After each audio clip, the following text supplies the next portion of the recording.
This is this is not really my number 17th episode because I had another crash to desktop, and to be quite honest with you, I'm getting just a little sick of the crashes. Um, I've never had any games crash as much as these games for some reason, and I really like these games. And if any of you watched my Let's Play of Rise of Prussia, it never crashed one time. And then in 30 Years War, it's crashed twice since I've patched it. And to end all wars, it crashed almost. I got to a point where it was crashing every time I tried to execute a turn or tried to click on a unit. And I'm just something's going on with their games now. I mean, Rise of Prussia was an excellent game in the sense of you could put that game on and you could do a let's play and it would work, and nothing would go wrong with it. Now it's once you get one crash to desktop, it's like everything is tainted by it now, and then you can't even play the game. I tried to execute a turn and it did two battles, and at the end of the second battle it just completely cut out. And it didn't, in the program that I'm using, as soon as the game stops, it stops recording, so it's just like it cuts right off. And it probably happened in my last uh, let's play 4 days ago when I was doing episode 16. It just cuts right out. You can't even talk. And if I got the full version, it would probably let me keep talking, beyond the game turning off. But the game shouldn't cut off. It should not cut off. There should not be this many crashes. And I just don't think it's fair to me. I don't think it's fair to you to continue a let's play when I'm having a crash every turn. It just it doesn't work. It won't work.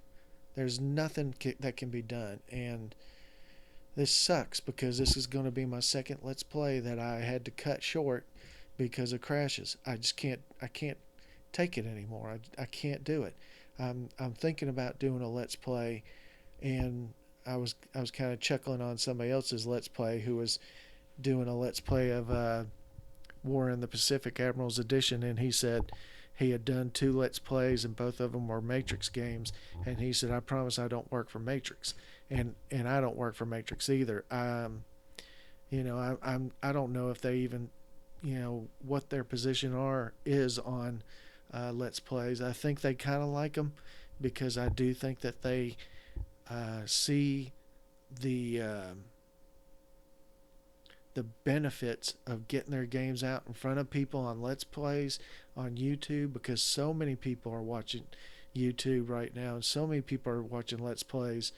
They said something like let's plays have had over 2 or 3 billion watches over the last few years. So I mean, any game that you can play gets out in front of people, and all you have to do is just type in strategy war game or something like that, or let's play, a strategy war game, and something like this comes up and they see it. But I don't think it helps them very much to have let's plays constantly going through crash to desktop and crash to desktop and crash to desktop. And I hate it for them because I want to play this game. I know that there are people out there that want to see me play this game, and I can't get through it.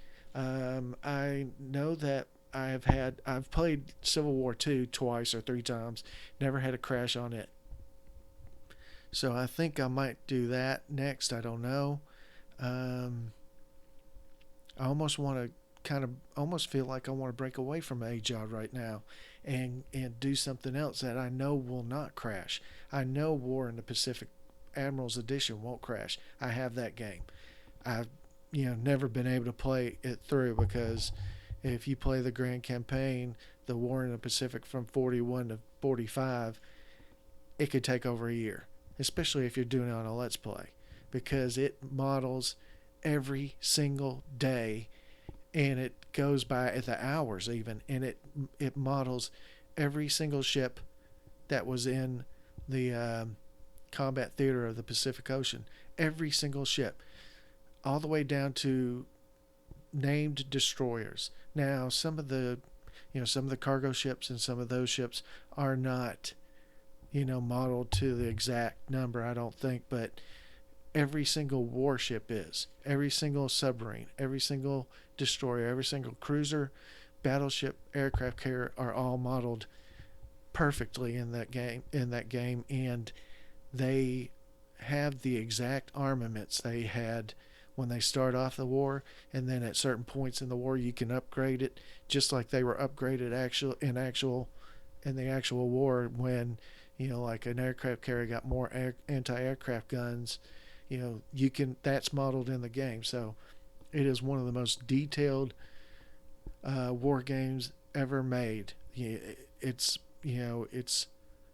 insane almost how detailed it is, and that's why I've never really played it through. But there are other war games that Matrix or Ajod or whoever put out, and I might give it a shot of those because I just I don't know what it is. Once a save game is you know corrupted, I guess is what you would call it, it'll crash almost every single time. That's what happened in To End All Wars. That's what's happening in 30 Years War.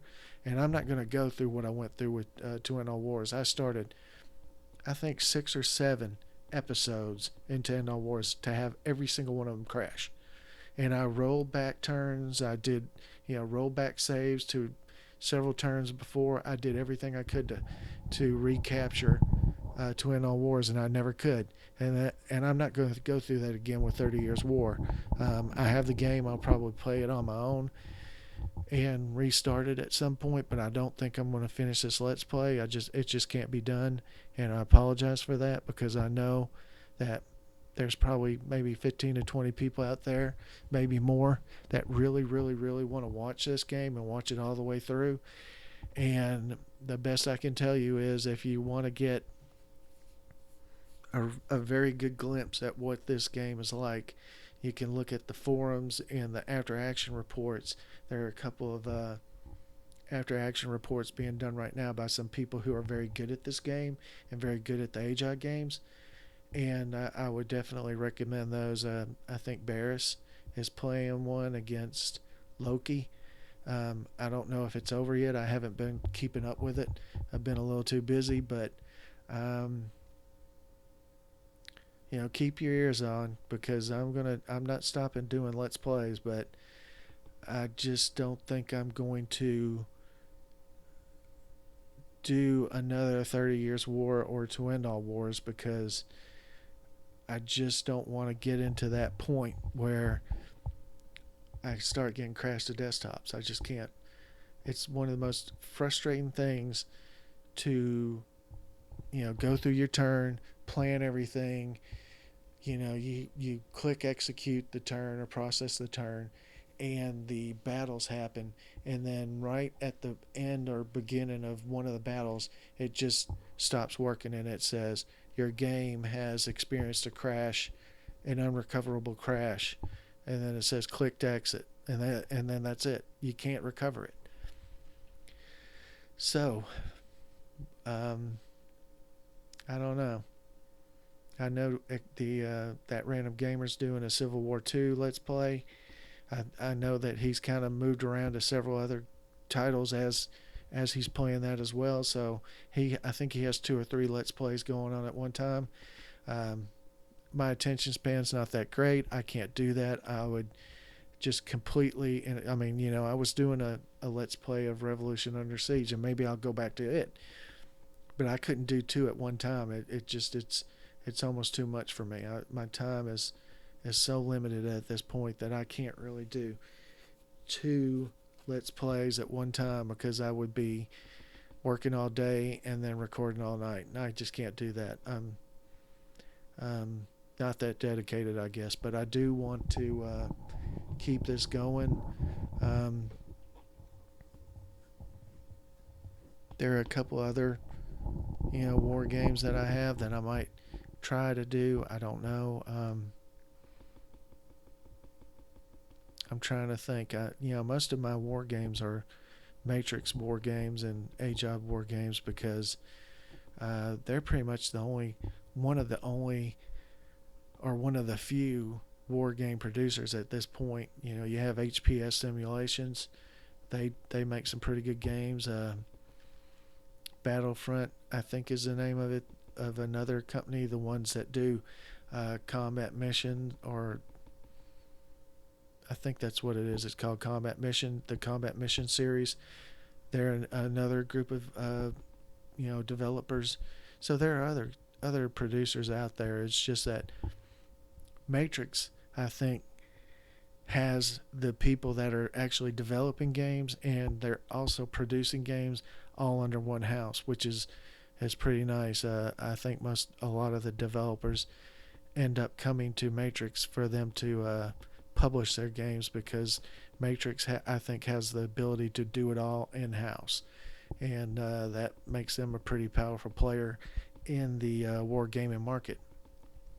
And I might have gotten some of that wrong. I know that I've made some comments on some other YouTube's Let's Plays where I've said, "Oh, Matrix does this or Matrix," and somebody says, "No, no, no, no, they don't."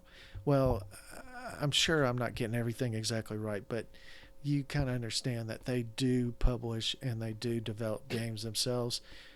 And games like War in the Pacific, I think, is made by 2x3 Games, and they develop it and then they take it to Matrix for them to publish it. So they've got a bunch of different developers that they publish on the Matrix Games website. So that's kind of why they're kind of a full stop, or a full service type war gaming company, which is pretty nice. They're putting out some good games. I have War in the West, War in the East, War in the Pacific, um, Forge of Freedom, which is a Civil War game, which is kind of more of I don't know, I think somebody said more like a civilization game because you can build up your, or yeah, civilization, or damn, what's that other game? Age of Empires, but it's a little bit more strategical and tactical than Age of Empires. You get actual units and actual generals, and but you can build up your cities. You can build up the arsenals and the barracks and things like that to make your armies better equipped. So it's more of a kind of a mix between a war game and Age of Empires, which I kind of like it, but I don't know if how well it would translate into a Let's Play. Um, and plus, I've got a bunch of other titles that are Age odd titles, but I'm just worried about the crash to desktop. I really am. I don't want to have to go through that again because I know you people, the viewers out there, it's unfair to you to start a Let's Play and then all of a sudden it's gone. It stops. You kind of get into it a little bit. I know there have been a couple of Let's Plays over the years that I've watched, and then all of a sudden the guy that was doing it just stopped. He never started it up again, and he just disappeared. And you're like, what happened? Where'd it go? And you never get a reply, and you're like, okay, so I basically just watched half a movie, and then I left. So I'm gonna bring this episode. I mean, it's not really an episode, but I'm going to bring this video to a close and think this weekend on what I want to do because I want to keep doing something. I don't have the greatest setup to do Let's Plays, but I did buy a nicer microphone, so I've got the setup to do Let's Plays, and I want to keep doing them. I like doing them. I like getting these titles out in front of people because then they can see what it's like. Because I see all the time on forums they say, what's this game like? What is it like this? Is it like that? Can you do this in it? Can you do that? If they watch the Let's Plays that people do, if there's a few of them out there, then they can look at those and they can say, oh yeah, it's exactly what I thought it was, or oh no, it's not what I thought it was. I won't get it. But usually they like what they see, and a lot of times they'll pick it up. So anyway, it's getting a little late, so I think I'm gonna draw this quote unquote episode to a close. And like I said, I appreciate everybody watching, but I think I'm going to have to close down my Let's Play of 30 Years War. And I'm sorry for that. But I will see you next time. All right. Thanks a lot.